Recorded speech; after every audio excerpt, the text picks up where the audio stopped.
नमस्कार साथीहरू, स्वागत छ हजुरहरूलाई टेल डिटेल्समा। आज पनि म हजुरहरूमाझ एउटा निकै नै सुन्दर र रोचक लोककथाको साथमा उपस्थित भइसकेको छु। र आजको हाम्रो कथाको शीर्षक छ भविष्यवाणी, बोक्सी र राजकुमारको कहानी। हजुरहरूमध्ये धेरैजनाले हाम्रो निकै नै लोकप्रिय कथा बुद्धिमानी राजकुमार र बोक्सीको 3 छोरीहरूको दोस्रो भाग लिएर आउनलाई आग्रह गर्नुभएको थियो। सोही मागलाई ध्यानमा राखेर हामीले यो कथा हजुरहरूमाझ लिएर आएका छौँ। आजको कथा पनि सोही कथाको एउटा अंश हो, तर दोस्रो भाग भने पक्कै होइन। यो कथा उक्त कथाभन्दा धेरै वर्ष अगाडिको कथा हो, जति बेला भर्खरै सो कथाको बोक्सीको जन्म हुनेवाला हुन्छ। यो कथा पनि उति नै रोचक र चाखलाग्दो छ। साथीहरू, आशा गर्दछु कि हजुरहरूले यस कथालाई पनि उति नै र अझै धेरै माया गरिदिनुहुनेछ। त्यसैले हामीले धेरै दुःख गरेर यो कथा हजुरहरूमाझ ल्याएका छौँ र यो कथा सुरु हुन्छ अब। धेरै समय अगाडिको कुरा हो। प्राचीन कालमा चन्द्रदीप नाम गरेको एउटा निकै नै आकर्षक राज्य थियो। त्यहाँ एउटा सानो र सुन्दर गाउँ थियो, जहाँ गोपाल नाम गरेको एउटा गरिब किसान बस्ने गर्दथ्यो, जसको परिवारमा ऊ र उसको जहान बाहेक अरू कोही पनि थिएनन्। उनीहरू ज्यादै नै गरिब थिए, त्यसैले उनीहरूलाई दिनको 2 छाक टार्न पनि धौधौ परिरहेको हुन्थ्यो। मिठो मसिनो खानु त परको कुरा, उनीहरूलाई बिहान बेलुका आफ्नो पेट भर्न पनि मुस्किल नै परिरहेको हुन्थ्यो। तर जे भए पनि जसो तसो गरी उनीहरू आफ्नो जीविकोपार्जन गरिरहेका थिए। समय यसरी नै बितिरहेको थियो। उनीहरूको जिन्दगी दिन प्रतिदिन झन अभाव र कष्टकर बनिरहेको थियो। खडेरीले गर्दा लगाएको बालीनाली सबै खेर गएको कारण उनीहरूको चिन्ता झनै बढिरहेको थियो। तर त्यस्तैमा केही समयपछि त्यो किसानको घरमा एक सन्तानको जन्म भयो। जब बालकको जन्म भयो, गोपाल र उसकी श्रीमती अत्यन्तै खुसी भए, किनकि उनीहरूको बिहे भएको धेरै वर्षपछि मात्र उनीहरूको घरमा सन्तानले पाइला टेकेको थियो। जब छिमेकी र आफन्तहरूलाई थाहा भयो कि गोपालको घरमा सन्तान जन्मिएको छ, तब सबैजना बधाई दिन उनीहरूको घरमा आउन थाले। गोपालको घरमा खुसीको माहौल थियो, सबैजना खुसियाली मनाउँदै थिए। त्यसै समय एक सिद्ध महात्मा भिक्षा माग्दै गोपालका घरको ढोकामा आए। महात्माले भिक्षाका लागि भिक्षान्देही भन्दै बोलाए। यसरी आफ्नो घरको आँगनमा एक सिद्ध भिक्षुलाई देखेर शुभ साइत परेको सम्झी गोपाल तुरुन्त घर बाहिर निस्कियो र विनम्रताका साथ उक्त महात्मा भिक्षुलाई घरभित्र आउन आग्रह गर्यो। गोपालले महात्मालाई भित्रै गएर जलपान गर्न र आफ्नो छोरोलाई आशीर्वाद दिनको निम्ति आग्रह गर्यो। तर महात्माले पनि आफू यसरी भित्र जान नमिल्ने, बाहिरैबाट भिक्षा ग्रहण गर्ने भनेर गोपाललाई धेरै सम्झाए। तर गोपालले धेरै नै बिन्ती गर्न थालेपछि महात्माको केही पनि लागेन र ऊ गोपालसँगै उसको घरभित्र प्रवेश गरे। उनीहरू दुवै श्रीमान श्रीमतीले नै आफ्नो गच्छेले भ्याएसम्म श्रद्धापूर्वक उक्त महात्मालाई भोजन गराए। भोजनपछि गोपालले उक्त महात्मालाई भन्यो, हे गुरुदेव, यो मेरो छोरा हो।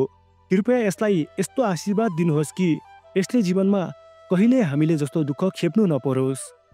उक्त सिद्ध महात्माले पनि खुसी हुँदै जब बालकलाई आशीर्वाद दिन हात उठाए, तब उसको दृष्टि बालकको निधारमा पर्यो र त्यो बालकको भाग्य देखेर त महात्मा निकै नै चकित भए। यो देखेर गोपालले चिन्तित हुँदै सोध्यो, हे महात्मा, के भयो? सबै ठिक त छ नि? मेरो छोरालाई देखेर हजुर किन यस्तो आश्चर्यचकित हुनुभएको छ? यो सुनेर महात्माले पनि जवाफ दिए, चिन्ता लिनु पर्दैन बाबु, तिम्रो छोरो निकै नै भाग्यमानी छ। यसको जीवनमा पनि उतार चढाव त धेरै नै छ, तर यसको भाग्यले यो देखाउँछ कि यसले मृत्युलाई पनि परास्त गर्न सक्छ र जब यो युवा अवस्थाको हुनेछ, तब चाँडै नै राजा बन्नेछ। आफ्नो छोरोको जीवनमा पनि धेरै नै उतार चढाव छ भनेको सुनेर गोपाल एकदमै चिन्तित भएको थियो। तर मृत्युलाई पनि परास्त गर्न सक्छ र राजा हुन सक्छ भनेपछि गोपालको अनुहार थोरै उज्यालो भयो र उसले भन्यो, हे महात्मा, यो कसरी सम्भव छ? एउटा गरिब किसानको छोरो कसरी राजा बन्न सक्छ? तब महात्माले मुस्कुराउँदै भने, ईश्वरका अगाडि केही कुरा पनि असम्भव छैन। तिम्रो छोराले पूर्व जन्ममा पक्कै पनि पुण्य कमाएको हुनुपर्छ। त्यसैले तिम्रो छोरो जब वयस्क अवस्थाको हुन्छ तब उसको विवाह वर्तमान राजाको एक्ली छोरीसँग हुनेछ। विवाहपछि राजगद्दी र धन सम्पत्ति सबै उसकै हुनेछ। त्यसैले तिमीहरूले उसको भविष्यको चिन्ता लिनै पर्दैन। महात्माको कुरा सुनेर गोपाल र उनकी पत्नी अत्यन्तै खुसी भए। उनीहरूले महसुस गरे कि उनीहरूको छोरो साधारण छैन, भविष्यको राजा हो। महात्माको यो कुरा छरछिमेकहरूले पनि सुने र एक कान दुई कान मैदान हुँदै यो खबर सब नगरभरि नै फैलिन थाल्यो। नगरवासीहरूले जब सुने कि गोपालको छोरोले मृत्युलाई समेत जित्नेछ र भविष्यमा राजा बन्नेछ तब त टाढा टाढाबाट मानिसहरू बालकलाई हेर्न र दर्शन गर्न आउन थाले। तर यता उक्त चन्द्रदीप राज्यका राजा चन्द्रप्रताप भनी निकै नै तनावमा थिए, किनकि उसको दरबारमा पनि कुनै दूरदर्शी साधु बाबा आएर भविष्यवाणी गरिदिएका थिए कि चन्द्रप्रताप नै उनीहरूको वंशको अन्तिम राजा हुनेछ।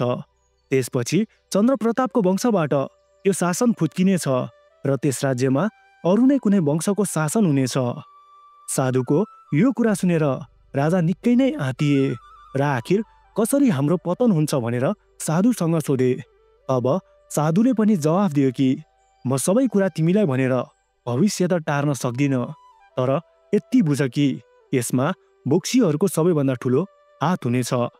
साधुको यस्तो कुरा सुन्ने बित्तिकै राजा चन्द्रप्रताप निकै नै क्रोधित भए र उसले हुकुम दिए कि उसको राज्यमा भएको हरेक बोक्सीको अन्त्य गरियोस् र त्यो राज्यलाई बोक्सी मुक्त बनाइयोस्। राजाको यस्तो कुरा सुनेपछि सैनिकहरूले आफ्नो राज्यको कुना कुनाबाट बोक्सीहरूलाई खोज्दै आक्रमण गर्न थाले र मृत्युदण्ड दिन थाले। लगभग उनीहरूले राज्यका हरेक बोक्सीहरूलाई जहाँ भेट्यो त्यही नै मारिदिन्थे। राजाले यति गुप्त तवरले यो कामलाई अगाडि बढाएका थिए कि 2-3 दिनमा नै उनीहरूले षड्यन्त्रमा पारेर यस राज्यका बोक्सीहरूको वंश नै विनाश गरिदिइसकेका थिए। त्यस समय प्राय बोक्सीहरू जङ्गलमा बस्ने गर्दथे र जडीबुटी उत्पादनसँगै ओखती मुलो बनाउने काम पनि गर्दथे। उनीहरू ओखती मुलोले ठिक नभएका बिरामीहरूलाई तन्त्र र मन्त्रको मद्दतले जाति बनाउने गर्दथे। उनीहरू वनस्पति चिन्हमा यति निपुण थिए कि वैद्यले शुद्ध थाहा पाउन नसकेको वनस्पति र बोट बिरुवाहरूलाई प्रयोगमा ल्याएर औषधि बनाउने गर्दथे र धामी झाँक्रीले शुद्ध ठिक पार्न नसकेको बिरामीलाई पनि उनीहरूले ठिक पारिदिने गर्थे। तर राजाको त्यस्तो निरङ्कुश हुकुमले गर्दा जङ्गल जङ्गलबाट बोक्सीहरूको अन्त्य हुन थाल्यो। राजा चन्द्रप्रतापले चक्रव्यूह बनाएर बोक्सीहरूलाई यसरी छोपे कि उनीहरू त्यस राज्य छोडेर भाग्न पनि सकेनन् र राजाको दण्डबाट बच्न पनि सकेनन्। यता बोक्सीहरूलाई पनि थाहा थियो कि अब उनीहरूको विनाश तय छ, किनकि सिलढुङ्गाले गरेको भविष्यवाणी कहिल्यै गलत हुन सक्दैन। उनीहरूको सिलढुङ्गाले उनीहरूलाई चेतावनी दिइसकेको थियो कि जब चन्द्रप्रताप राजा बन्नेछ तब उसले आफ्नो कार्यकालमा उक्त राज्यको बोक्सीहरूलाई खोजी खोजी सका पारेरै छोड्छ। त्यसैले बोक्सीहरूले कसै गरी पनि यो युद्ध जित्नै सक्दैनन्। तर सिलढुङ्गाले यो पनि भविष्यवाणी गरेको थियो कि यस राज्यमा एउटा शिशुको जन्म हुनेछ जसको छातीमा चट्याङको निशान हुनेछ। सिलढुङ्गाको भविष्यवाणी अनुसार त्यही बच्चाले नै बोक्सीहरूको कल्याण गर्नेछ। त्यसैले बोक्सीहरू सैनिकहरूबाट बचेर यस बच्चाको खोजीमा नै लागिरहेका हुन्छन्, तर उनीहरूले उक्त बच्चालाई कतै पनि भेट्टाउनै सक्दैनन्। फलत एक एक गर्दै राजा चन्द्रप्रतापले यस राज्यका हरेक बोक्सीहरूलाई मृत्युदण्ड दिन सफल हुन्छन् र यस राज्यमा अब अन्तिम 2वटा मात्र बोक्सीहरू बाँकी रहन्छन्, जसलाई राजा र उसका सेनाहरूले खोजिरहेका हुन्छन्। तिनीहरू हुन्छन् बोक्सीहरू मध्येकै सर्वश्रेष्ठ र शक्तिशाली बोक्सी आभा र मर्मी। आभा र मर्मी 2 जना जुम्ल्याहा दिदीबहिनी हुन्छन्। उनीहरूले आफ्नी आमाबाट नै बोक्सी विद्या ग्रहण गरेका हुन्छन् र उनीहरूको आमाले आफ्नो अन्तिम छेडमा उनीहरूलाई भनेकी हुन्छन् कि भविष्यवाणी अनुसार हामीले कसै गरी पनि यो युद्ध जित्नै सक्दैनौँ। अब हाम्रो आशाको किरण भनेको नै त्यही नवजात शिशु हो जसको छातीमा चट्याङको निशान हुनेछ। मेरी छोरीहरू, मलाई राम्रोसँग थाहा छ अब म धेरै बेर बाँच्दिन होला। त्यसैले तिमीहरूले त्यो बच्चालाई खोज्नु पर्नेछ जसको हातमा नै अब हाम्रो भविष्य टिकेको छ। तिमीहरूले त्यो बच्चालाई खोज्नु पर्नेछ जसको छातीमा चट्याङको निशान हुनेछ र सिलढुङ्गाको भविष्यवाणी अनुसार अब उसले नै हाम्रो कल्याण गर्नेछ। यति भन्दै उनीहरूको आमाले उनीहरूकै काखमा आफ्नो प्राण त्याग्छिन्। यो देखेर दुई दिदीबहिनी निकै नै मर्माहित हुन्छन्। तर आमाको आदेश अनुसार उनीहरूले अब जसरी भए पनि त्यो बच्चालाई खोज्नु पर्ने थियो जसको छातीमा चट्याङको निशान हुन्थ्यो। त्यसैले आभा र मर्मी आफ्नी आमाको अन्तिम संस्कार गर्छन् र आफूहरू बसिरहेको त्यो ओडा छोड्न बाध्य हुन्छन्। उनीहरूलाई बच्चैदेखि आफू हुर्किएको बढेको त्यो ओडा छोड्न, त्यो वासस्थान छोड्न एकदमै गाह्रो भइरहेको हुन्छ। तर पनि उनीहरू आफ्नो आमाले दिनुभएको आदेश पालना गर्न आफ्ना दुई घोडाहरू अर्सोमेघ र चन्द्रमुखीमा चढेर त्यहाँबाट त्यही बालकको खोजीमा लाग्छन् जसको छातीमा चट्याङको निशान हुन्छ र जसले भविष्यमा उनीहरूको मद्दत गर्नेछ।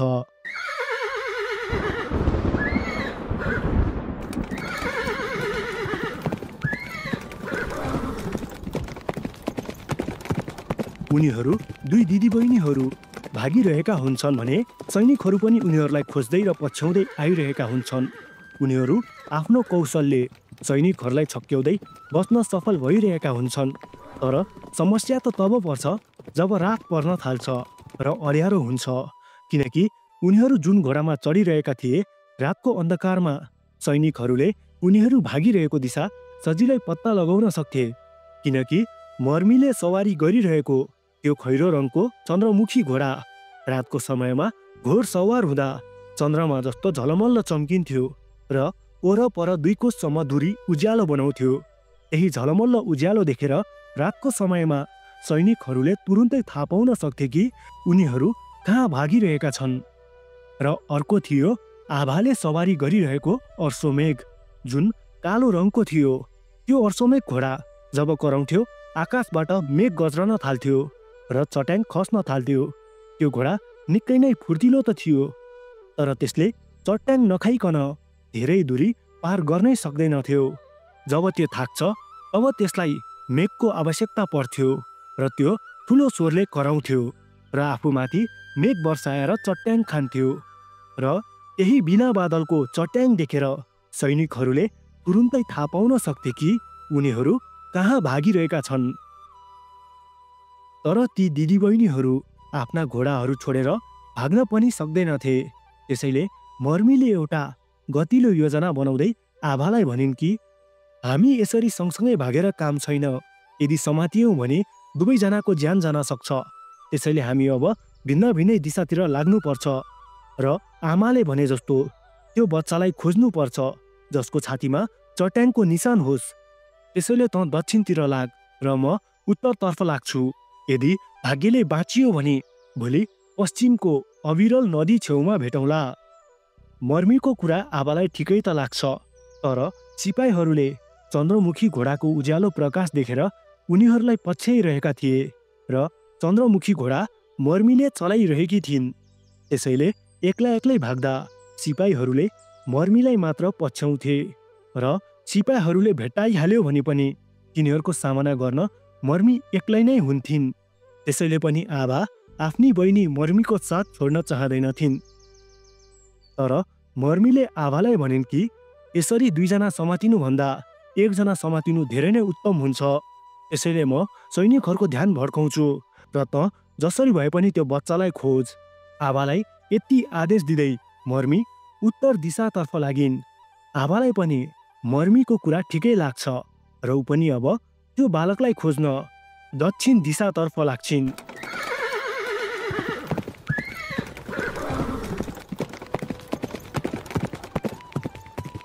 यसरी चन्द्रमुखी घोडाको उज्यालो उत्तर दिशातर्फ गइरहेको देखेर सबैजना सैनिकहरूले उनीहरू त्यतैतिर भागेको सम्झी उत्तर दिशातर्फ नै लाग्छन्। मर्मी पनि एकदमै बाठी हुन्छन् उनीले सैनिकहरूलाई धेरै परसम्म लग्छिन् र एउटा ठुलो घना जङ्गलमा पुगेपछि उनीले आफ्नो घोडा रोक्छिन्।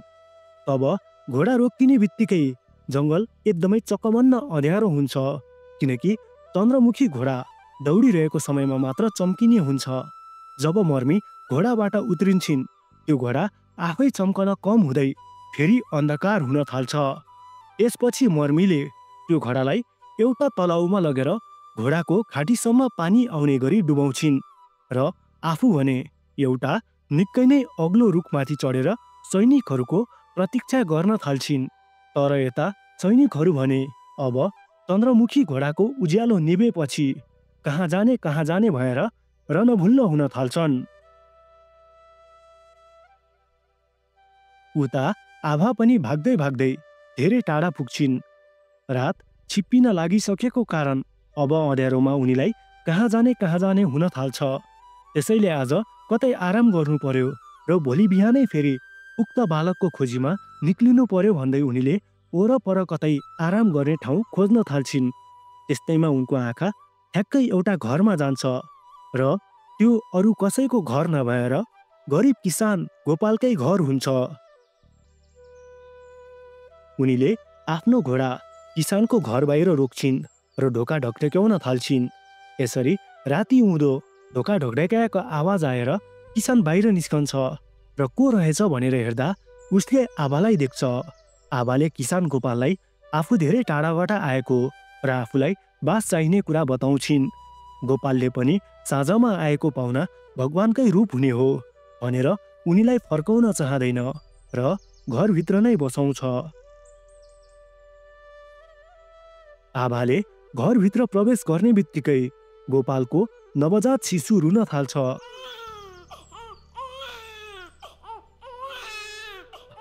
तब आभाले थाहा पाउँछिन् कि यस घरमा पनि एउटा शिशुको जन्म भएको छ। कतै यो शिशु नै शिलढुङ्गाले भविष्यवाणी गरेकै र आफूले खोजिरहेकै शिशु त होइन भन्ने सोचेर आभाले गोपाललाई एकचोटि उसको छोरा हेर्न चाहेको कुरा बताउँछिन्। गोपालले पनि उनीलाई आफ्नो नवजात छोरो देखाइदिन्छ र खुसी हुँदै भविष्यमा आफ्नो छोरो यो देशको राजा हुने कुरा आभालाई बताउँछ। आभाले उक्त नवजात शिशुको छातीमा हेर्छिन्, तर गोपालको छोराको छातीमा शिलढुङ्गाले भविष्यवाणी गरे जस्तो चट्याङको निशान हुँदैन। त्यसैले आभाले थाहा पाउँछिन् कि आफूले खोजिरहेको त्यो नवजात शिशु गोपालको छोरो हुन सक्दैन। गोपालले पनि आभालाई हजुरले के हेर्दै हुनुहुन्छ भनेर सोध्छ। तब आभाले पनि गोपाललाई आफू बोक्सी भएको र शिलढुङ्गाको भविष्यवाणी अनुसार एउटा यस्तो बालक जसको छातीमा चट्याङको निशान होस् उसलाई नै खोज्दै हिँडेको भन्दै सबै कुरा बताइदिन्छन्। आभाको कुरा सुनेर गोपाल पनि निकै नै दुखी हुन्छ, किनकि गोपालले पनि आभाकी आमालाई चिन्ने हुन्छ।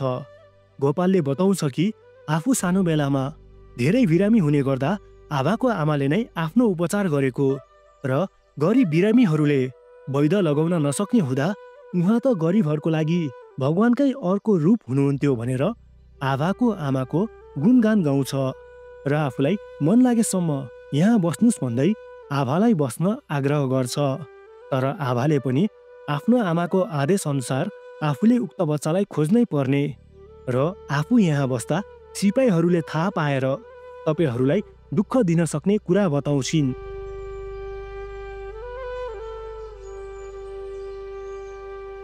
त्यस रात आभा त्यही नै बस्छिन् र भोलिपल्ट उनी शिलढुङ्गाले भविष्यवाणी गरेको बालकलाई खोज्न जान तयार हुन्छन्। उनीहरूकोतिर एउटा प्रचलन हुन्छ कि यदि कुनै बच्चालाई घोडाको टाङ मुनिबाट छिरायो भने उसलाई कुनै पनि नकारात्मक शक्तिहरूले छुन सक्दैन। त्यसैले आफ्नो छोरोलाई कुनै नराम्रो व्याधाले नछोओस् भनेर गोपालकी जहान वृन्दाले आफ्नो छोरालाई आभाको घोडाको टाङ मुनिबाट छिराउन लाग्छिन्। तब त्यसै समय उक्त अर्चमेक घोडा ठुलो स्वरले हिँड्दै कराउँछ र त्यसमाथि चट्याङ बर्सन थाल्छ।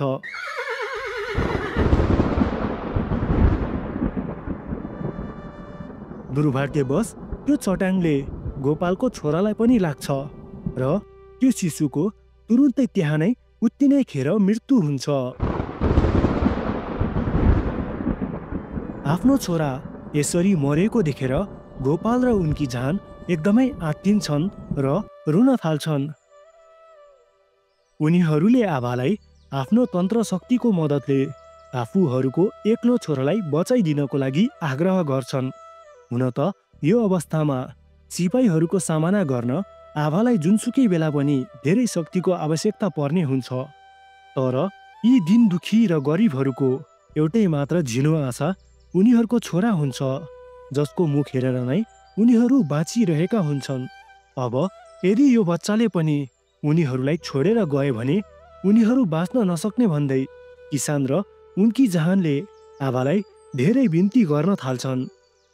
गोपालले त झन् आबालाई हात जोड्दै भन्छ कि सानो हुँदा म पनि मृत्युको मुखमा पुगेको थिएँ। त्यति बेला मलाई तपाईँकै आमाले बचाउनु भएको थियो। अब मेरो छोरोको प्राण पनि तपाईँकै हातमा छ।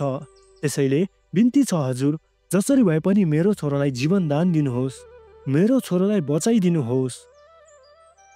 गोपालको यस्तो कुरा सुनेर आबा पनि निकै नै भावुक बन्छिन् र त्यसपछि उनीले आफ्नो तन्त्र विद्या सुरु गर्न थाल्छिन्।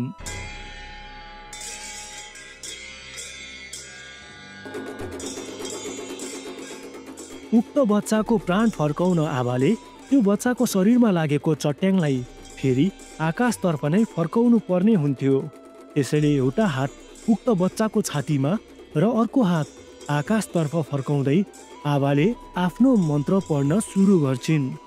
यो काम निकै नै मुस्किल थियो, जसमा आबाले पहिला त उक्त बच्चाको ज्यानबाट त्यो लागेको चट्याङलाई आफ्नो शरीरमा लिनुपर्ने हुन्थ्यो र त्यसलाई आफ्नो शक्तिको मद्दतले फेरि आकाशतर्फ नै फ्याँक्नु पर्ने हुन्थ्यो। त्यसैले यो काम निकै नै गाह्रो थियो र थोरै मात्र गल्ती भयो भने पनि आबाको पनि ज्यान जान सक्थ्यो। उक्त बालकका बाबुआमा आबाको अगाडि हात जोड्दै भगवानसँग प्रार्थना गरिरहेकी थिए कि आफ्नो छोराको जीवन जसरी भए पनि बचोस्। यता आबा पनि निकै नै कठोरसँग उक्त बच्चाको प्राण फिर्ता ल्याउने कोसिस गरिरहेकी थिइन्। यस्तैमा धेरै बेरको कठोर प्रयासपछि एक्कासी चट्याङको झिल्का उक्त बालकको छातीबाट झट्टै बाहिर निस्कियो र एक्कासी बच्चाको होस आयो र बच्चा रुन थाल्यो।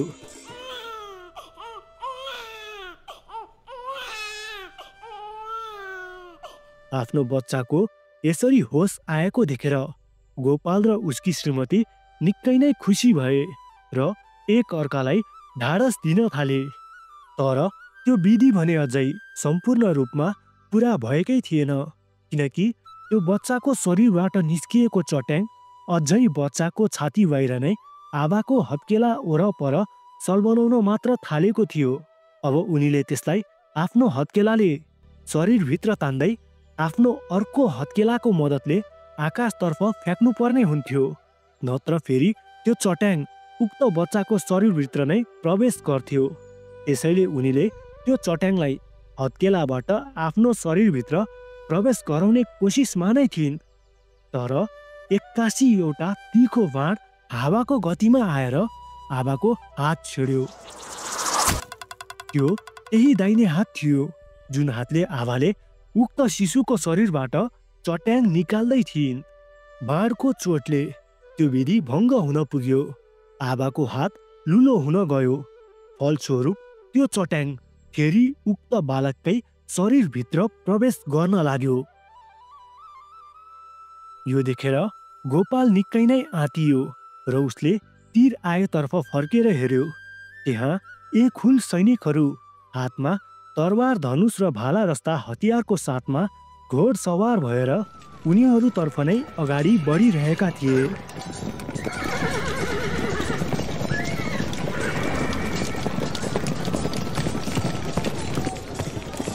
यता आबाको हातबाट पनि उक्त बालकको शरीरमा फेरि चट्याङ प्रवेश गर्न लागिरहेकै थियो। त्यसै बेला आबाले बल्ल तल्ल आफूलाई सम्हाल्छिन् र छिटो छिटो हात डह्रो बनाएर त्यो चट्याङलाई बालकको छातीभन्दा बाहिर नै रोक्न सफल हुन्छन्। आबाको हातबाट वाल्टी रगत बगेर शिशुको ज्यानमा खसिरहेको हुन्छ। तर पनि आबाले त्यस चट्याङलाई त्यो शिशुको शरीरभित्र पस्नै दिन्नन् र आफ्नो हत्केलातर्फ नै तानिरहेकी हुन्छन्। त्यसै समय सैनिकहरूले फेरि आफ्नो धनुषहरूमा तीर चढाउँछन् र फेरि तन्काएर आबालाई नै निशाना बनाएर प्रहार गर्छन्।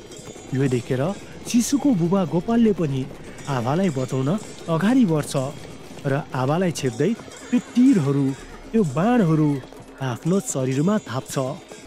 यो देखेर उसको श्रीमती पनि निकै नै अतालिन्छन् र जोडले कराउन थाल्छिन्।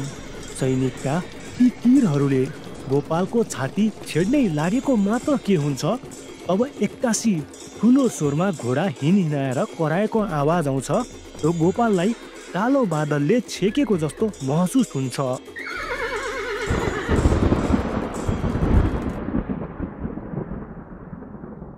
खासमा त्यो कालो बादल नभएर त्यो अर्सोमेक घोडा उफ्रिएर अगाडि आउँदै गोपाललाई छेकेको हुन्छ र त्यो घोडाले ठुलो स्वरले कराएको हुनाले चट्याङहरू आकाशबाट बर्सिएर ती सैनिकहरूले प्रहार गरेको तीरहरूमा लागेर सबै तीरहरूलाई टुक्रा टुक्रा बनाइदिन्छ। यति बेलासम्ममा आबाले पनि आफ्नो सम्पूर्ण शक्ति र बल लगाउँछिन् र त्यो चट्याङलाई बल जप्ती गरेर आफ्नो हत्केलाभित्र प्रवेश गराउँछिन्।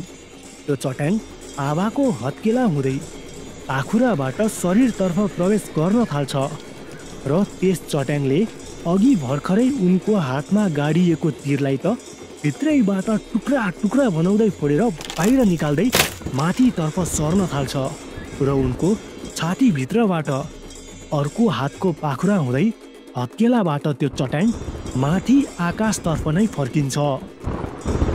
जब त्यो चट्याङ आकाशमा पुग्यो तब त्यसले आकाश नै तरङ्गित बनाउने गरी ठुलो आवाज निकाल्यो र त्यो आवाजले एकैछिन त धरती नै कम्पन हुन थाल्यो, जसले गर्दा सैनिक सवार भइरहेका घोडाहरू डराएर आत्तिन थाले र ठुलो स्वरले कराउँदै सैनिकहरूलाई आफ्नो ज्यानबाट पर फाल्दिन थाले। त्यसैले गर्दा सैनिकहरूको भिड तितर बितर हुन थाल्यो।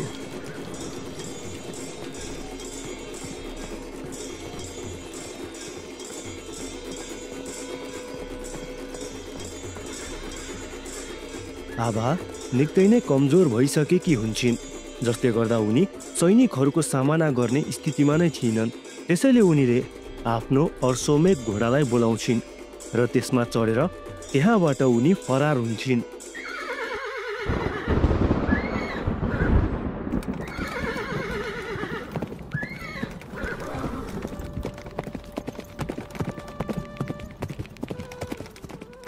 सैनिकहरू सम्हालिने बेलासम्म उनी धेरै टाढा पुगिसकेकी हुन्छन्।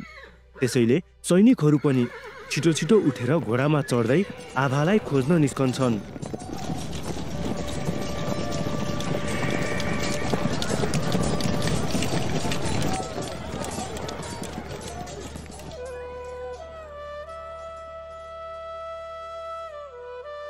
यता गोपाल र उसको जहान भने आफ्नो छोरोलाई अङ्गालोमा लिँदै रुन थाल्छन्। साँच्चै नै महात्माले भने जस्तै उनीहरूको छोरा मरेर पनि फेरि बाँचेको थियो। अब त झन् चट्याङ लागेर समेत बाँचेको भन्दै उसको छोराको झन् चौतर्फी चर्चा हुन थाल्यो र फेरि टाढा टाढाबाट मानिसहरू उक्त बालकलाई हेर्न आउन थाले।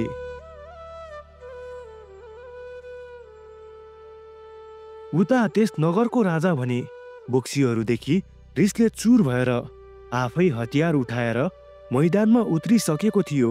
ऊ भारी मात्रामा सैनिकहरू लिएर बोक्सीको खोजीमा निस्कन थाल्यो। यता आबा भने सैनिकहरूबाट भागेर धेरै टाढा पुग्छिन् र आफ्नो हातको चोटमा जडीबुटीहरू लगाउन थाल्छिन्। उनीले धेरै शक्ति गुमाइसकेकी हुन्छन्, तर एउटा मरिसकेको बच्चालाई फेरि प्राणदान दिन पाउँदा उनीलाई खुसी पनि लागिरहेको हुन्छ। त्यत्तिकैमा उनीलाई सिलढुङ्गाको भविष्यवाणी याद आउँछ कि अब उनीहरूको उद्धार त्यही शिशुले मात्र गर्न सक्छ जसको छातीमा चट्याङको निशान हुन्छ। यो सोचेर त उनी छाङ्गाबाट खसे जस्तै हुन्छन् कि आखिर कसरी उनीले यो कुरा ध्यान नै दिइनन्, कसरी उनीले यो कुरालाई पूर्णतया बेवास्ता गरिन्, किनकि उनीलाई फेरि त्यही किसानको नवजात शिशुको याद आउँछ जसको छातीमा भर्खरै चट्याङले लागेर खत बनेको थियो, जुन अघि विधिको क्रममा आबाले राम्रोसँग देखेकी थिइन्। त्यसैले आबाले थाहा पाइहाल्छिन् कि कतै उनीहरूले खोजिरहेको बालक त्यही किसानको छोरा त होइन, जसको बारेमा नै सिलढुङ्गाले उनीहरूलाई बताइरहेको थियो। यो सोच्ने बित्तिकै त आबाले एकैछिन पनि समय खेर फाल्दिनन् र आफ्नो अर्सोमेघ घोडामा चढेर किसानको घरतर्फ लाग्छिन्। जाँदा जाँदै आबाले जङ्गलको बीचमा राजा चन्द्रप्रताप र उसको ठुलो सैनिक बललाई देख्छिन्। उनीहरू बोक्सीकै खोजीमा भौतारी रहेका हुन्छन्। यो देखेर आबाले उनीहरूले थाहा नपाउने गरी आफ्नो घोडालाई एउटा बाक्लो झाडीभित्र लुकाएर आफू भने रुख पछाडि लुक्छिन्। राजाले आफ्नो सैनिकहरूलाई भनिरहेको हुन्छ कि जङ्गलको हरेक कुना काप्चामा खोज, चाहे त्यो पातालमा नै लुकेको किन नहोस्। तिमीहरूले जसरी भए पनि ती दुईवटी बोक्सीहरूलाई खोजेर तिनीहरूको पनि अन्त्य गर्नै पर्छ। त्यसैले सैनिकहरू पनि जङ्गलको हरेक कुना काप्चामा आभा र मर्मीलाई खोजिरहेका थिए। अन्ततः खोज्दा खोज्दै ती सैनिकहरू त्यही रुख छेउमा पुग्छन् जुन रुख पछाडि आभा लुकिरहेकी हुन्छन्। ठ्याक्कै सैनिकहरूले आभालाई देख्नै लागिरहेका हुन्छन्। त्यत्तिकैमा अर्सोमेघ घोडा जोडले कराउँछ र चट्याङ खाँदै त्यहाँबाट घारी नै घारी भाग्न थाल्छ।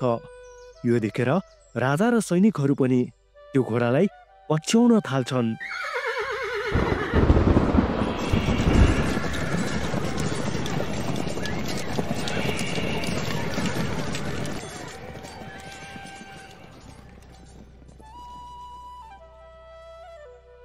यसरी अर्सोमेघ घोडाको चतुर्याइले गर्दा बल्ल तल्ल आभाको ज्यान जोगिन्छ र उनीले लामो सास फेर्न थाल्छिन्। यता सैनिकहरू भने अर्सोमेघ घोडालाई नै पछ्याइरहेका थिए। जङ्गलमा भाग्दा भाग्दै अर्सोमेघ घोडा कहाँ बेपत्ता हुन्छ कहाँ उनीहरूले पत्तै पाउँदैनन् र त्यस घोडालाई पछ्याउँदै पछ्याउँदै जाँदा राजा पनि आफ्नो सैनिकहरूसँग कतिखेर छुट्टिएछ उसले चाल्नै पाउँदैन। घना जङ्गलमा यसरी घोडा खोज्दै आउँदा आफू हराएपछि राजा अब यस जङ्गलबाट बाहिर निस्किने कोसिस गर्दै थियो। जाँदा जाँदै राजा निकै नै थकित भयो र उसलाई तिर्खा लाग्न थाल्यो। प्यासले रन्थनिएर उसले यताउति पानी खोज्न थाल्यो, तर पनि कतै पनि पानी भेटेन। बल्ल तल्ल पानी खोज्दा खोज्दै राजा त्यही गाउँमा पुग्यो जहाँ किसान गोपालको छोरोले जन्म लिएको थियो।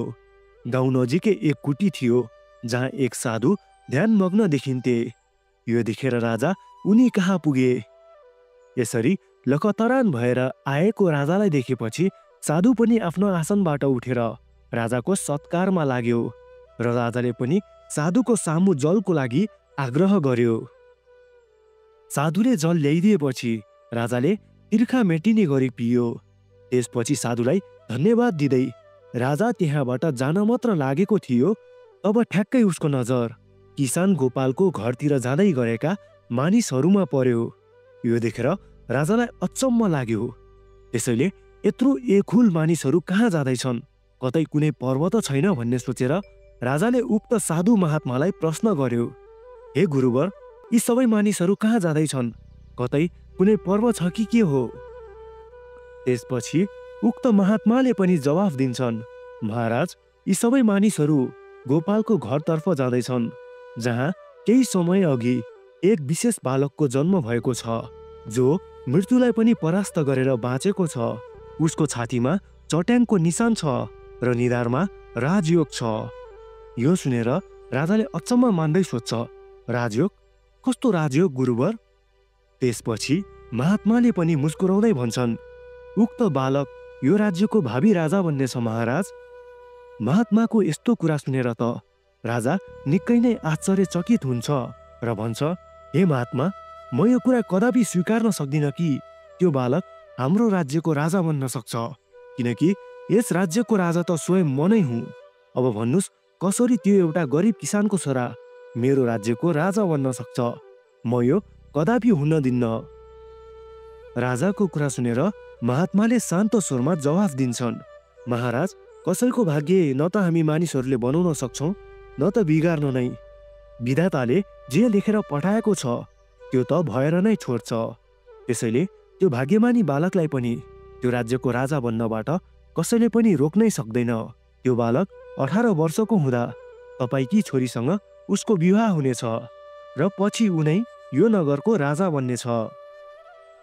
अब फेरि राजाले अचम्म मान्दै भन्छन्, तर मेरो त कुनै सन्तान नै छैन, तपाईँको भविष्यवाणी कसरी पुरा होला त?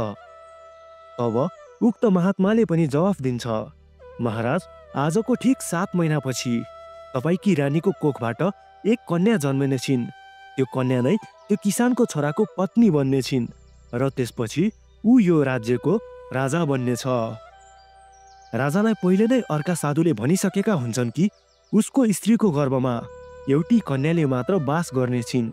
त्यसैले उसलाई उक्त महात्माको कुरा विश्वास त लाग्छ, तर आफ्नी छोरीको विवाह गरिब किसानको छोरासँग हुने कुरा सुनेर ऊ दुखी हुन थाल्छ र निकै नै रिसाउँछ। त्यसपछि राजाले सोच्दछ कि एक साधारण किसानको छोरो मेरो ज्वाइँ कसरी बन्न सक्छ? म यस्तो कदापि हुन दिदिनँ। त्यसैले उसले रिसाउँदै उक्त साधुलाई भन्छ, हे महात्मा, म जिउँदो रहउन्जेल यो हुन सक्दैन र म कदापि पनि त्यो किसानको छोरासँग मेरो छोरीको विवाह हुन दिने छैन। तब महात्माले पनि मुस्कुराउँदै भने कि हुने हार दैव नटार भन्छन् महाराज, हुनेलाई नहुने कसैले पनि बनाउनै सक्दैन। नत्र म हजुरलाई एउटा कथा सुनाउँछु, ध्यानपूर्वक सुन्नुहोस्। यति भन्दै महात्माले राजालाई कथा सुनाउन थाल्छ।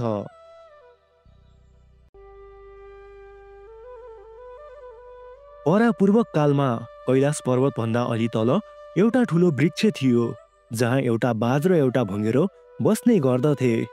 प्रजातिले जन्मजातै यी दुई कट्टर दुश्मन हुन्, तर नियतिले तिनीहरूको स्वभावमा परिवर्तन गरायो र दुवैजना निकै नै घनिष्ठ मित्र भए। बाज आकारमा धेरै नै ठुलो थियो, त्यसैले उसले भँगेराको एउटा अभिभावकले जस्तो ख्याल राख्ने गर्थ्यो। भँगेरो पनि बाजलाई निकै नै माया गर्थ्यो। ऊ परबाट स्वादिष्ट स्वादिष्ट फलफुलहरू लिएर आएर बाजलाई खुवाउने गर्थ्यो। दुवैमा निकै नै मित्रतापूर्ण प्रेम भाव थियो र उनीहरू हाँसी खुसी नै बसिरहेका थिए। यसरी नै दिनहरू बितिरहेका थिए। त्यस्तैमा एक दिनको कुरा हो, सधैँझै बाज र भँगेरो रुखको डालीमा नै फल चुड्दै र खाँदै बसिरहेका थिए। त्यसै समय उनीहरूको आँखा परबाट आइरहेका एक व्यक्तितर्फ पर्यो। उक्त व्यक्ति अरू कोही नभएर कालदेव यमराज नै हुनुहुन्थ्यो र उहाँ आफ्नो गुरु देवादिदेव महादेवलाई भेट्न कैलाश पर्वततर्फ जाँदै हुनुहुन्थ्यो। त्यत्तिकैमा उहाँको आँखा यस वृक्षमा बसिरहेका बाज र भँगेरोतर्फ गयो, जो उहाँलाई नै हेरिरहेका थिए। यो देखेर यमराजले अचम्म मान्दै त्यस सानो भँगेरोलाई भने एक टकले नै गहिरिएर हेरिरहनु भयो। यो कुरा भने बाजले याद गरिरहेको थियो। आफ्नो साथी भँगेरोमाथि यसरी यमदृष्टि परेको देखेर बाजलाई निकै नै चिन्ता लाग्न थाल्यो। त्यसैले यदि केही बेर यसरी नै यमदृष्टि पर्यो भने त यो सानो भँगेरो क्षणभरमा नै मृत्यु शय्यामा पुग्छ भन्ने सोचेर यस बाजले छिटो छिटो आफ्नो साथी भँगेरोलाई आफ्नो पन्जाले समात्यो र त्यहाँबाट धेरै टाढा लिएर गयो। बाजले आफ्नो साथी भँगेरोलाई उडाएर त्यहाँबाट कैयौं कोस पर लिएर गयो र उनीहरू सुमेरु पर्वत छेउमा पुगे। त्यहाँ बाजले एउटा नदीको किनार देख्यो, जहाँ पिउनलाई पानी र खानलाई अन्नको राम्रो सुविधा थियो। यो देखेर बाजले भँगेरोलाई त्यहीँ राखिदियो र आफू चाँडै फर्किएर लिन आउने बाचा गर्दै ऊ फेरि त्यही आफ्नो वृक्षमा नै फर्किएर आयो। केही बेर पछि कालदेव यमराज पनि आफ्ना गुरु महादेवलाई भेटेर फर्किरहनु भएको थियो। यसरी फर्किरहेको यमराजलाई देखेर बाज पनि उडेर उहाँको छेउ गयो र सोध्यो, महाराज, आज्ञा भए म हजुरलाई एउटा कुरा सोध्न सक्छु। बाजको यस्तो अनुरोध सुनेर यमराजले पनि आज्ञा दिनुभयो। त्यसपछि बाजले भन्यो कि महाराज, अघि हजुरले एउटा भँगेरोलाई निकै नै ध्यानपूर्वक हेरिरहनु भएको थियो। कतै हजुर आफ्नो दृष्टिपातले नै उसको प्राण हर्ने मनसायमा त हुनु हुँदैन थियो।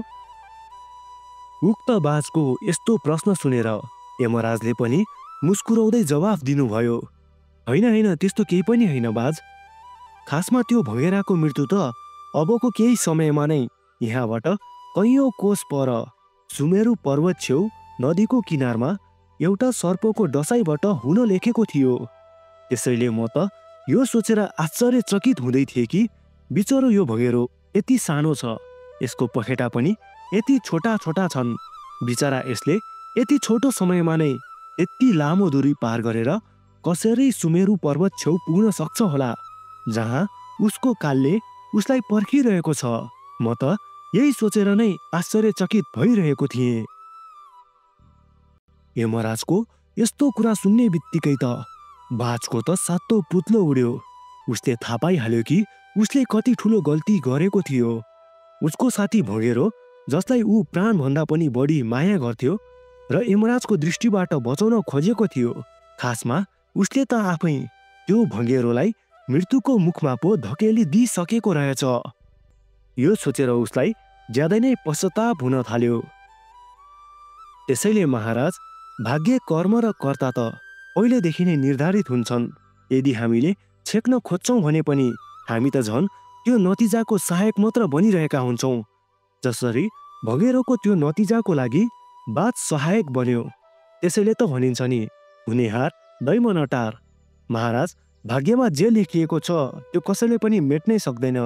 विधाताको लेख ढुङ्गामा खोपिएको अक्षर जस्तै हो, कसैले पनि मेटाउनै सक्दैन। तब फेरि राजाले गर्वका साथ भन्यो कि हे साधु, म त्यो लेखिएको भाग्यलाई पनि मेटाउन सक्ने सामर्थ्य राख्छु, तिमी हेर्दै जाऊ। यति भन्दै राजा घोडामा चढेर त्यहाँबाट फन्किँदै गयो। यता महात्मा भने राजालाई हेर्दै मुस्कुराउन थाल्यो। राजा जब आफ्नो दरबारतर्फ फर्किँदै थियो, ऊ सोचमा नै डुबिरहेको थियो। उसलाई साधुले भनेको त्यो बाज र भँगेरोको कथा याद आइरहेको थियो, जसले उसलाई झन्झन चिन्तित बनाउँदै गइरहेको थियो। उसले सोचिरहेको थियो कि साँच्चै नै त्यस साधुले भने जस्तै भयो भने के गर्ने होला। अब म यस्तो के गरौँ कि सर्प पनि मरोस् र लट्ठी पनि नभाँचियोस्। त्यस्तो के गरौँ म जसले यस्तो अवस्था नै नआओस् र मैले आफ्नी छोरीको विवाह त्यस गरिब किसानको छोरासँग गरिदिनै नपरोस्। एक्लै जङ्गलको बाटो जाँदा जाँदै राजालाई निकै नै छटपटी हुन थाल्यो। अब राजाले एउटा ठुलो षड्यन्त्र बुन्न थाल्यो र एउटा कुटिल योजना बनायो। त्यसैले योजना अनुसार राजा एउटा साधुको भेष बनाएर फेरि तुरुन्तै त्यो किसानको गाउँतर्फ फर्कियो, जहाँ उक्त बच्चाको जन्म भएको थियो। त्यस गाउँमा पुगेर उसले गाउँलेहरूलाई सोध्यो कि त्यो किसानको घर कहाँ हो, जसको छोराको छातीमा चट्याङको निशान छ। गाउँलेहरूले पनि राजालाई सजिलै गोपालको घर बताइदिए। त्यसपछि गोपालको घर थाहा पाएपछि राजा खुरुखुरु त्यहाँबाट गोपालको घरतर्फ लागे। त्यहाँ पुगेर राजाले घर बाहिरबाट नै उनीहरूलाई बोलाउन थाले। घरमा कोही छ, केही दान दिनुहोस् यो साधुलाई। बाहिरबाट साधुको यस्तो आवाज आएको सुनेपछि गोपाल छिटछिटो बाहिर निस्कियो र उक्त साधुको भेष गरेको राजालाई प्रणाम गर्दै भन्यो, हे महात्मा, म तपाईँको के सेवा गर्न सक्छु। तब साधुको भेष धारण गरेका राजाले नि भने कि म टाढाबाट आएको भिक्षु हुँ, त्यसैले केही दान दिए म सन्तुष्ट हुने थिएँ। यो सुनेर गोपालले भित्रबाट केही फलफुलहरू लिएर आयो र साधुको झोलीमा हालिदियो। तब साधुले पनि उसलाई आयुष्मान भव भन्दै आफ्नो योजना अघि बढायो। मलाई महसुस हुँदैछ कि यो घरमा कुनै चमत्कारी बालकले जन्म लिएको छ। तब गोपालले खुसी हुँदै हात जोड्दै भन्यो, हो बाबा, हजुरले ठिक भन्नुभयो। फेरि राजाले आँखा चिम्लिँदै ध्यान दृष्टिले हेरेको जस्तो नाटक गर्दै भन्यो, घोर अनर्थ, घोर अनर्थ, यस्तो अनर्थ म हुन दिन्न। यो सुनेर गोपालले चिन्तित हुँदै भन्यो, के भयो बाबा, तपाईँ कस्तो अनर्थको कुरा गर्दै हुनुहुन्छ? तब राजाले पनि भन्यो कि म अन्तर्यामी साधु हुँ बाबु, मैले सबै कुरा देखिसकेँ। त्यो बालकले एकचोटि मृत्यु पाएर पनि फेरि बाँचेको रहेछ होइन? राजाको कुरा सुनेर गोपालले पनि आर्तिँदै होको भावमा टाउको हल्लाउँदै भन्यो, हो बाबा, तर किन र? तब फेरि राजाले भन्यो कि एकचोटि त बाँच्यो त्यो, तर फेरि यही घरमा त्यसलाई त्यसको अर्को मृत्युले पनि पुरेर बसिरहेको छ। यो सुनेर गोपाल त ज्यादै नै आत्तियो। तब साधुको भेषधारी राजाले फेरि भन्यो, खै तिम्रो पुत्रलाई मेरो अगाडिमा लिएर आऊ, म उसलाई हेर्न चाहन्छु। तब गोपाल छिटछिटो घरभित्र पस्यो र आफ्ना छोरालाई आफ्नो साथमा लिएर आयो। राजाले पनि बच्चालाई हेरेर भन्यो कि यो बालकको भाग्यमा राजयोग त छ, तर यदि यो बच्चा तिमीहरूसँग नै रह्यो भने यसको अकालमा नै मृत्यु हुनेछ, किनकि यसको भाग्यमा बुबा आमाबाट टाढा हुन लेखिएको छ। तर यदि तिमीहरूले अहिले नै यसलाई आफूबाट टाढा गरेर कसैलाई दान गर्यो भने त्यो व्यक्तिले 18 वर्षपछि तिमीहरूलाई तिमीहरूको छोरो फर्काइदिनेछ। यो सुनेर गोपाल निकै नै दुखी हुँदै रोइलो गर्न थाल्यो र भन्यो, हामी हाम्रो छोराबाट टाढा हुन सक्दैनौँ बाबा, हजुर यस्तो अनर्थ नभन्नुहोस्। तब साधुको भेषधारी राजाले फेरि भन्यो कि यदि तिमी कसैलाई दिन चाहँदैनौ भने मलाई नै देऊ यो तिमीहरूको सन्तान, म यसको पालन पोषण र हेरचाह गरेर यसलाई उचित गुरुकुलको शिक्षा दिनेछु र 18 वर्ष पुग्ने बित्तिकै म फेरि यसलाई तिमीहरूलाई नै फिर्ता गरिदिनेछु। तर गोपाल अझै आफ्नो बच्चा उक्त साधुलाई दिन चाहँदैनथ्यो। यो देखेर राजाले फेरि उनीहरूको आर्थिक स्थितिमा औला उठाउँदै भन्यो कि तिमीहरू आफूलाई नै त दुई छाक खानलाई धाउधाउ छ, बिचरा त्यो बालकलाई के खुवाएर पाल्छौ? तिमीहरूको साथमा भयो भने यसले अभाव र गरिबी बाहेक केही पनि देख्नै पाउँदैन। के थाहा राम्रो आहार खान नपाएर यसको अकालमा नै मृत्यु हुने पो हो कि? त्यसैले तिमीहरूको बोझ मेरो हातमा राखिदेऊ। जब यो विवाहको योग्य उमेरमा पुग्छ म स्वयं यसलाई लिएर यहाँ आउनेछु। सिधा सादा गोपालले त्यो कपटी राजाको यी सब कुरामा विश्वास गर्न थाल्यो। त्यसैले ऊ आफ्नै श्रीमती कहाँ गयो र भन्यो, वृन्दा, हाम्रो ढोकामा एउटा दयालु साधु आएका छन्। उनी भन्छन् यदि यो बच्चा हामीसँग रह्यो भने यसको अकालमा नै मृत्यु हुनेछ, त्यसैले उहाँ हाम्रो बच्चालाई साथमा नै लिएर जान चाहनुहुन्छ र 18 वर्षपछि फिर्ता गर्ने बाचा गर्नुभएको छ। यो सुनेर पहिला त गोपालकी श्रीमतीले पनि मान्दिनन्, तर जब गोपालले साधुले हामीहरूकै भलाइको लागि भन्नुभएको हो, साधु सन्तहरूले कहिले पनि झुटो बोल्दैनन् भनेर वृन्दालाई सम्झाउँछ, तब मात्र उनी मान्न तयार हुन्छन्।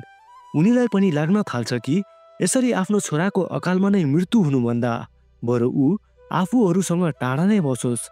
त्यसैले नि उनीले बल्ल तल्ल आफ्नो चित्त बुझाउँछिन् र आफ्नो लोग्नेको कुरामा सहमत हुन्छन्।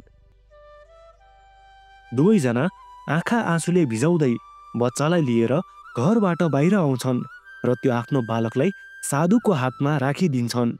तर साधुको हातमा बालक दिनु अघि गोपालकी श्रीमतीले एउटा शर्त राख्छिन्।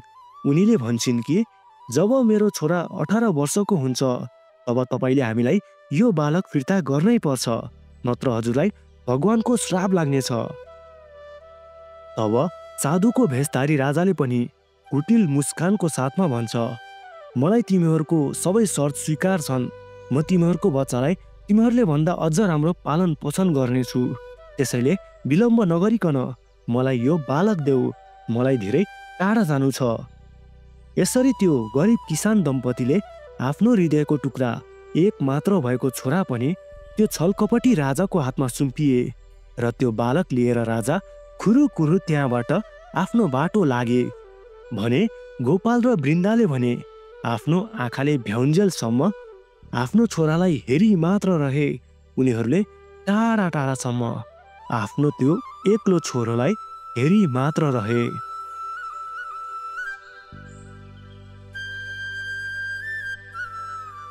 यसरी आफ्नो योजना सजिलै सफल भएकोमा राजा निकै नै खुसी भयो। त्यसैले ऊ छिटो छिटो त्यो बच्चालाई लिएर अविरल नदीको किनारमा पुग्यो। मक्ख पर्दै राजाले सोच्यो कि म यस बालकको घाँटी थिचेर मारिदिन्छु र यसको लासलाई नदीमा बगाइदिनेछु। यति सोच्दै राजाले उक्त बच्चाको घाँटी थिच्न लाग्यो। तर जब उसले उक्त बच्चाको अनुहार देख्यो तब त उसको हात नै काम्न थाल्यो र उसले यस्तो कठोर कदम उठाउनै सकेन। उसले त्यो अबोध बालकको हत्या गर्नै सकेन। त्यसैले उसले फेरि सोच्यो कि यसरी मारेर फ्याँक्नुभन्दा सिधै यसलाई लगेर नदीमा बगाइदिन्छु। त्यसपछि त पानीमा डुबेर यसको मृत्यु भइहाल्छ र भविष्यवाणी पनि सफल हुन पाउँदैन। यति सोच्दै राजाले उक्त बच्चालाई नदीमा फ्याँकिदिन्छ र त्यो बच्चा पानीमा परेर बहन थाल्छ। यसरी पानीमा परेपछि बच्चा जोडले रुन र कराउन थाल्छ र संयोगवश त्यो बच्चा रोएको आवाज मर्मीले सुन्छिन्, जो हिजो राति बनाएको योजना अनुसार आफ्नी दिदी आभालाई भेट्न त्यही अविरल नदीको किनार नजिकै कुरेर बसिरहेकी थिइन्। यसरी बच्चा रोएको आवाज सुन्ने बित्तिकै मर्मीले नदीमा हेर्छिन्। त्यहाँ उनीले देख्छिन् कि एउटा शिशुलाई खोलाले बगाइरहेको हुन्छ र माथिबाट राजा भने त्यो बगेको शिशुलाई हेरिरहेको हुन्छ। मर्मी त्यो बच्चालाई बचाउन त चाहन्थिन्, तर उनी राजाको अगाडि देखा पर्न सक्दैनथिन्। त्यसैले उनीले त्यो बच्चा डुबेको टुलु हेर्नु बाहेक अरू कुनै पनि विकल्प रहँदैन र बिस्तारै बिस्तारै त्यो बच्चालाई खोलाले डुबाएर धेरै पर पुर्याउँछ। यो देखेर राजा खुसी हुँदै त्यहाँबाट आफ्नो बाटो लाग्छ। यता राजा जाने बित्तिकै मर्मीले भने आफूलाई रोक्नै सक्दिनन् र आफ्नो चन्द्रमुखी घोडालाई बोलाउँदै त्यसमा चढेर उक्त खोलाले बगाएको बच्चालाई पछ्याउन थाल्छिन्।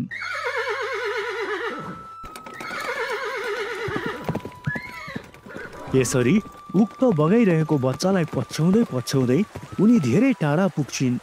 अब त उनीले उक्त बच्चा जिउँदो छ भनेर पनि आशै मारिसकेकी हुन्छन्, तर हिम्मत भने हार्दिनन्। उनीले चन्द्रमुखीको रफ्तार झन् तेज बनाउँछिन् र अगाडि बढ्न थाल्छिन्। तर दुर्भाग्य, उनीले केही पर खोला किनारमा राजाका सैनिकहरू देख्छिन्, जो सायद उनीहरूलाई नै खोज्दै हुन्छन्। केही अगाडि बढे घोडाको पच्चापले सैनिकहरूको ध्यान खिच्ने डरले उनीले छिटो आफ्नो घोडा रोक्छिन् र घोडालाई त्यही भुइँमा नै ढलाउँदै सुताएर भन्छिन्, चन्द्रमुखी त यहीँ नै बसिराख है, म त्यो बच्चालाई बचाएर आउँछु। चन्द्रमुखीले पनि हुन्छको भागमा नाकबाट लामो सास फ्याँक्छ। त्यसपछि मर्मी बिस्तारै खोलामा हाम फाल्छिन् र पानी मुनिबाट पौडिन थाल्छिन्। उक्त बच्चाले केही पनि हलचल गरिरहेको नै हुँदैन, तर खोलाले बगाएर बच्चालाई लगभग सैनिकहरूतर्फ पुर्याउन लागिरहेको हुन्छ। यो देखेर मर्मीले अब आफ्नो बोक्सी विद्याको प्रयोग गर्नै पर्ने सोच्छिन् र आफ्नो विद्याले मन्त्र फुकेर उत्तिनै बेला त्यो खोलालाई रोकिदिन्छिन्। तब ठ्याक्कै खोलाको पानी बग्न नै छोड्छ र बच्चा जहाँको त्यहीँ अडिन्छ। तब उनीले छिटो गएर उक्त बच्चालाई समाउँछिन् र आफ्नो हातमा च्याप्छिन्।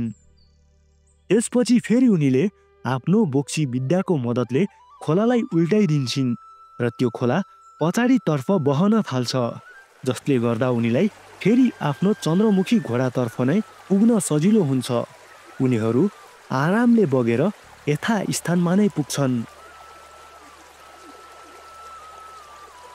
त्यसपछि उनी हतार खोलाबाट बाहिर निस्किन्छन् र त्यो बच्चाले निलेको सबै पानी त्यो बच्चाको नाभिबाट बाहिर निकालिदिन्छन्। तर अफसोस, त्यो बच्चाको प्राण भने गइसकेको हुन्छ।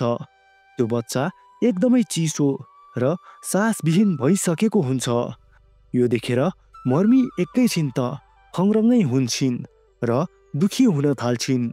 उनी स्तब्ध भएर उक्त बच्चालाई नै हेरिरहन्छन्, त्यो मरेको बच्चालाई नै हेरिरहन्छन्।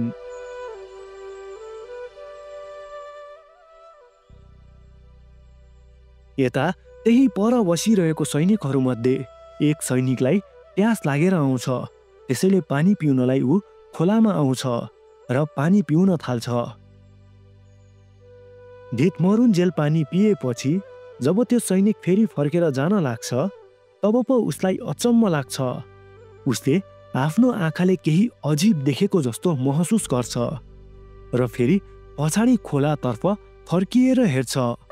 त्यहाँ त उसले आफ्नो जिन्दगीमा नै कहिल्यै नदेखेको कुरा पो देख्छ, किनकि त्यहाँ त त्यो खोला उल्टोतर्फ पो बगिरहेको हुन्छ। बच्चालाई बचाउने हडबडीमा मर्मीले त खोलालाई जस्ताको त्यस्तै पो छोडिदिएकी हुन्छन्। उनीले खोलालाई फेरि सुल्टाएर बग्ने बनाउन नै बिर्सिन्छन्। यो देखेर त्यो सैनिकले आत्तिँदै आफ्ना साथीहरूलाई खबर गर्छ र उत्तिनै खेर त्यो सेनाको सेनापति पनि त्यहाँ आउँछ। जब उसले खोला साँच्चै नै उल्टो बगिरहेको देख्छ तब उसलाई ठम्ब्याउन खासै समय लाग्दैन कि यहाँ के भइरहेको छ। उसले थाहा पाइहाल्छ कि यो त कुनै बोक्सीको नै जादु हो। यसैले पक्कै पनि यस खोला वरपर कुनै बोक्सी हुन सक्छ। उसले आफ्नो आधा सैनिकहरूलाई तलतिर जान आदेश दिन्छ भने आफू चाहिँ आधा सैनिकहरू लिएर घोडसवार हुँदै माथि खोला बगेतर्फ अगाडि बढ्न थाल्छ।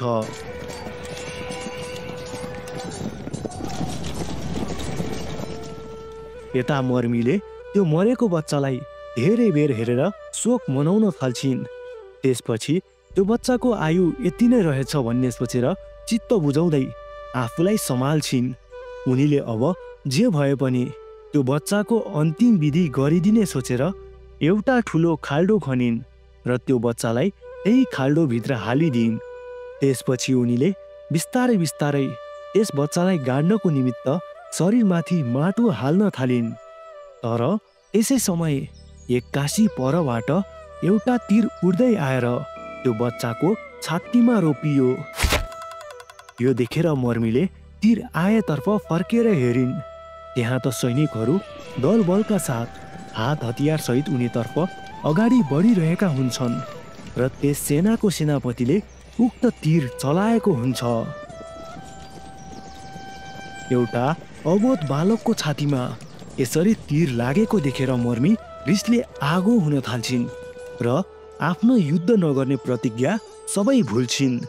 उनीले उक्त मृत बालकको छातीमा भएको तीर निकाल्छिन् र आफ्नो बोक्सी विद्याको मन्त्र उक्त तीरमा फुक्छिन्। त्यो तीर पनि वायुको वेगमा उड्दै गएर सिधै त्यो सेनापतिको निधारको बीचमा लाग्छ र उत्तिनै खेर त्यसको मृत्यु हुन्छ। यो देखेर बाँकी रहेका सैनिकहरू त तर्सिन थाल्छन् र हतार हतार गर्दै घोडा रोकेर जुन दिशातर्फबाट आएको हो त्यही दिशातर्फ नै ज्यान जोगाउँदै भाग्न थाल्छन्।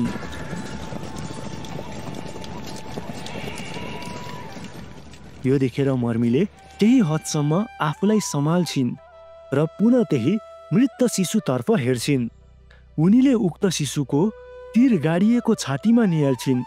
तब त उनको होस हवास नै उठ्छ र उनी झस्किएर केही पछाडि हट्छिन्, किनकि उनीले बल्ल याद गर्छिन् कि यो त कुनै साधारण शिशु नभएर एउटा विशेष शिशु हो जसलाई सिलढुङ्गाले आफै छानेको छ। हो, त्यो त्यही सिलढुङ्गाले भविष्यवाणी गरेको शिशु हो जसले भविष्यमा बोक्सीहरूको उद्धार गर्नेछ र राजाको यो तानाशाह हटाउनेछ। यो देखेर त अब मर्मीको होस हवास नै उठ्छ र एकछिन त उनीले केही सोच्नै सक्दिनन्। त्यसपछि फेरि उनीले आफूलाई सम्हाल्छिन् र हतार हतार उक्त बच्चालाई खाल्डोबाट निकालेर आफ्नो बोक्सी मन्त्र पढ्न सुरु गर्छिन्। यता अघि भाग्दै गरेका सैनिकहरू भाग्दा भाग्दै अर्को टोली भएको ठाउँमा पुग्छन्। अर्को टोलीको सेनानायकले किन यसरी आत्तिँदै भाग्दै आएको भनेर सोद्धा उनीहरूले सबै कुरा बताइदिन्छन्। त्यसपछि त त्यो सेनानायकले पनि रिसाउँदै आफ्नो सम्पूर्ण दलबलहरू लिएर मर्मी भएतर्फ आक्रमण गर्न हुम्मिँदै आउँछ।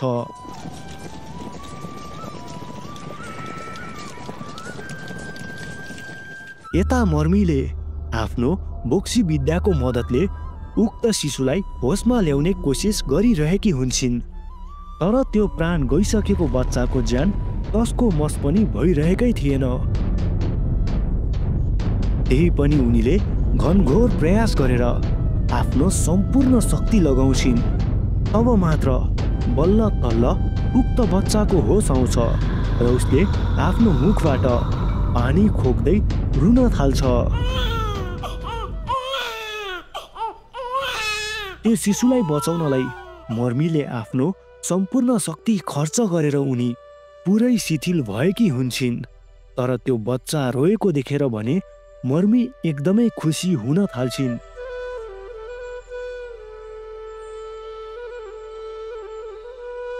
उनीले उक्त बच्चालाई बचाउन पाउँदा भगवानलाई धेरै धेरै धन्यवाद दिन्छन् र उक्त बच्चालाई उठाउन हात अघि बढाएकी मात्र हुन्छन्, एक्कासी एउटा तीर आएर उनको हातमा रोपिन्छ र उनीले फर्केर हेर्न पाउँदा नपाउँदै अर्को तीर आएर उनको पाखुरा छेड्छ र अझै आकाश माथिबाट त झन् झरी वर्षिए जस्तै गरी तीरहरू उनीहरूतर्फ नै उड्दै आइरहेका हुन्छन्।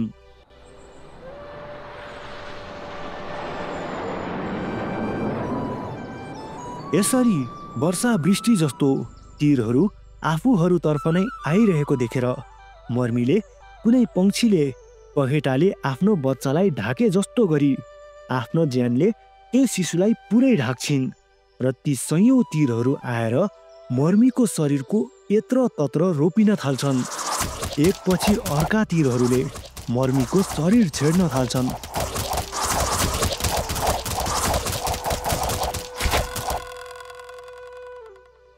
अब उनीले आफ्ना चोट भरिएका हातहरूले उक्त बच्चालाई कपडाले बेरिदिन्छन्। त्यसपछि अन्तिम पल्ट एउटा अर्को पुकार गर्छिन् र उक्त शिशुलाई आफ्नो दुईटै हातले नै टिपेर आकाशतर्फ फर्काउँछिन्। यता आकाशमाथिबाट सैनिकहरूले चलाएका सयौं तीरको वर्षा हुँदै हुन्छ र ती तीरहरूले अब लगभग उक्त शिशुलाई आफ्नो निशाना बनाउने क्रममा नै हुन्छ। तर त्यसै समय एउटा अनौठो चमत्कार जसरी तीरहरूको बीचबाट हावाको गतिमा एउटा गरुड पंक्षी बत्तिरै तल खस्छ र मर्मीको हातबाट उक्त बच्चालाई आफ्नो पन्जाले टपक्कै टिपेर आकाशबाट खसेका एक एक तीरहरूलाई छल्दै र छिचोल्दै त्यो माथि माथि उड्न थाल्छ।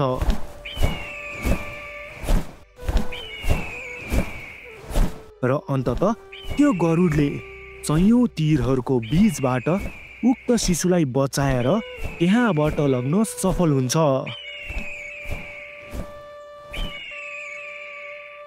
यो देखेर उक्त सेनानायकलाई झनै धेरै रिस उठ्छ र उसले उक्त गरुडतर्फ हेर्दै आफ्नो धनुको तादोमा अर्को बाण चढाउँछ र त्यस शिशु बोकेर उडिरहेको गरुडतर्फ निशाना लगाउँदै बाण छोड्छ।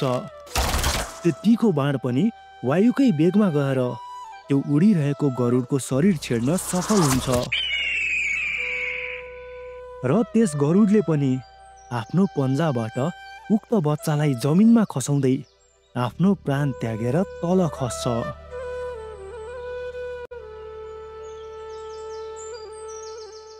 सैनिकहरू त्यो जमिनतर्फ झरिरहेको बच्चालाई हेर्दै मक्ख परिरहेका हुन्छन्। गरुडको पन्जाबाट खसेर त्यो बच्चा पनि निकै नै बेगले जमिनतर्फ खसिरहेको हुन्छ र केही बेरमा नै त्यसले आफ्नो शरीरले जमिनलाई छुनै लागेको हुन्छ। सैनिकहरू त्यो बच्चालाई हेरिरहेका हुन्छन्। तर उति नै खेर अर्को गरुड आएर उक्त बच्चालाई आफ्नो ढाडमा थाप्छ र फेरि सैनिकहरूको आँखै अगाडिबाट कावा खाँदै आकाशतर्फ उड्न थाल्छ।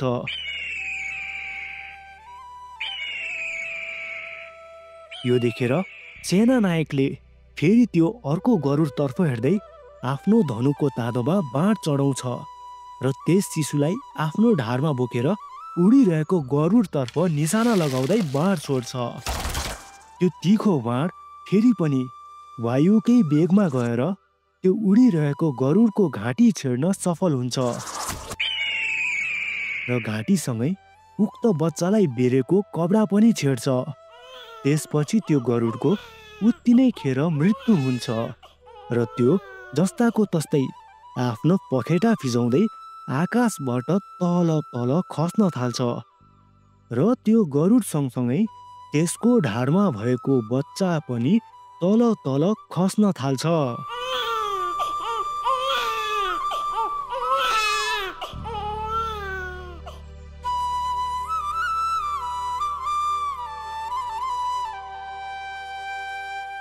र यसरी यो रोचक लोककथाको पहिलो भागको अन्त्य हुन्छ। साथीहरू, हजुरहरूलाई के लाग्छ? के मर्मी उक्त बच्चालाई अब सैनिकहरूबाट बचाउन सफल हुन्छन् त? या त अब उक्त बच्चा मर्मीबाट फुत्किएर सैनिकहरूको हातमा नै पर्छ? हजुरहरूलाई के लाग्छ? साथीहरू, हामीलाई कमेन्टमा बताउन नबिर्सिनुहोला। र त्यो विशेष बालकले 2 चोटि त कालको मुखबाट बचेर फर्किसकेको छ। के यसपालि पनि उक्त बालक बाँच्न सफल होला त? र हुने हार दैव नटार भने जस्तै राजाको यत्रो ठुलो षड्यन्त्र र यत्रो धेरै कोसिसको बावजुद पनि उक्त बच्चा कसरी राजा बन्ला त? साथीहरू, त्यो सबै कथा अर्को भागमा लिएर उपस्थित हुने नै छौँ। त्यसका साथै आज पनि हामी केही नामहरू लिन गइरहेका छौँ जसले हाम्रो भिडियो हेरेर धेरै माया गरिदिइरहनु भएको छ। उहाँहरू हुनुहुन्छ बाराबाट हरि भट्टराई, भक्तपुरबाट रामकुमार, पाँचथरबाट गङ्गा श्रेष्ठ, झापाबाट राजन भिक, सिङ्गापुरबाट विज्ञान राई, काभ्रे पलाञ्चोकबाट विनोद अधिकारी, झापाबाट सरिता राई, साउदीबाट तीर्थ श्रेष्ठ, मोरङबाट गोविन्द राई, सुर्खेतबाट भवी मगर, बर्दियाबाट योगेश मगर, काठमाडौँबाट प्रतिमा लामा, काठमाडौँबाट रेशम राणा, जापानबाट विश्वराज लिङदेन, सल्यानबाट हरिओम, बुटोलबाट आकाश मगर, लन्डनबाट कान्छा मगर, अबुधाबीबाट राजीव गौतम, कोहलपुरबाट टेक केसी, आसामबाट प्रेम प्रसाद घिमिरे, पश्चिम बङ्गालबाट पद्मा शर्मा आँचल, झापाबाट सबिन लामिछाने, ललितपुरबाट चिरञ्जीवी कोइराला, पूर्व नवलपरासीबाट शान्ति ढकाल, मकवानपुर मर्खुबाट विष्णुमाया तामाङ, मलेसियाबाट तोपेन्द्र पुन मगर, कागेश्वर काठमाडौँबाट प्रेम बहादुर लिम्बू, मलेसियाबाट खेम केसी, झापाबाट कमला लिम्बू, मगौरा 7बाट लक्ष्मी भट्टराई, उदयपुर गाईघाटबाट प्रतिमा राई, साथै विमल लिम्बू, छिरिङ घले, गोविन्द खड्का, सरोज पौडेल, बबिन बस्नेत, सुनिता ओली, विप्लव मगर, हर्कराज राई, ज्ञान गुरुङ, पासाङ लामा, राजकुमारी गुरुङ, मनिष लम्साल, सरोज गुरुङ, दिनेश पौडेल, नवीन थापा, लक्ष्मी ठकुरी, बद्री प्रसाद, रेणुका बर्दिया, प्रज्वल साक्य, जसरानी लिम्बू, लक्ष्मी ठकुरी, मनकला पाठक, अभिषेक भुजेल, दिका गिरी, सुषमा पराजुली, धन थापा, मेनुका समल, टङ्क राई, मनोज राई, केशवराज छेत्री, बिना राई, धर्म लिम्बू, विवेक भट्टराई, श्रिया लिम्बू, प्रियङ्का घले, रामचन्द्र श्रेष्ठ, सरोज तामाङ, धन लिम्बू, लक्ष्मी भट्टराई, मिङमा डिकी शेर्पा, समी मगर, विनिता थापा, गीता बिके, क्षितिजा श्रेष्ठ, साथै केदार कार्की लगायतका हाम्रो भिडियो हेरेर माया गरिदिनु हुने सम्पूर्ण मित्रहरूलाई हृदयदेखि नै धेरै धेरै धन्यवाद दिन चाहन्छौँ। सबै नाम आजको भागमा नै समेट्न नसकेको कारण क्षमा प्रार्थी छौँ। धेरै नामहरू अझै नै छुटेका छन्। कृपया हामीलाई कमेन्टमा सामेल भएर झकझकाइदिनुहोला। हामी अर्को भागमा पक्कै पनि समेट्ने छौँ। यसको साथै आजलाई हामीलाई पनि बिदा दिनुहोस् र आजको भिडियो मन पर्यो भने लाइक र सेयर गरिदिँदै च्यानलमा नयाँ हुनुहुन्छ भने च्यानललाई पनि अवश्य पनि सब्स्क्राइब गरिदिनुहोला। हस्त नमस्ते। अर्को कथाको साथमा चाँडै भेट्नेछु।